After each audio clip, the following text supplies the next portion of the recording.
নজরে বাংলায় নজর রাখবো মালদার দিকে। আবারও বাঁধ ভেঙে প্লাবিত মালদার ভূতনি।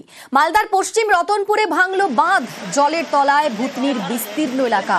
যে ছবি দেখতে পাচ্ছেন, রীতিমতো জলের তলায় চলে গিয়েছে একাধিক জায়গা। দুশ্চিন্তায় নদী লাগোয়া গ্রামের বাসিন্দারা। আমাদের সঙ্গে রয়েছেন প্রতিনিধি সেবক। রীতিমতো স্বাভাবিকভাবেই সেখানে চিন্তায় রয়েছেন বাসিন্দারা। সব মিলিয়ে কি পরিস্থিতি এই মুহূর্তে ভূতনির? সেবক, শোনা যাচ্ছে?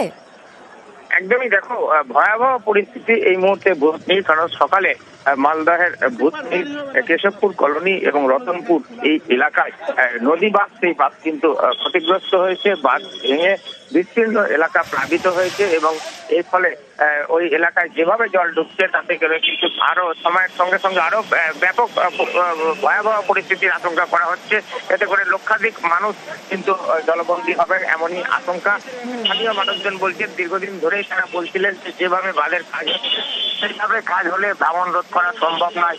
এরই মধ্যে গত কয়েকদিন ধরে গঙ্গার জলস্তর দ্রুত গতিতে বাড়ে, আর এরপরে আজকে সকালে কিন্তু ওই বাঁধ ক্ষতিগ্রস্ত হয়েছে, সেখান দিয়ে জল ঢুকছে। এই বাঁধের পাশে একটি রিং বাঁধ তৈরি করা হয়েছিল, সেই বাঁধও ক্ষতিগ্রস্ত হয়েছে।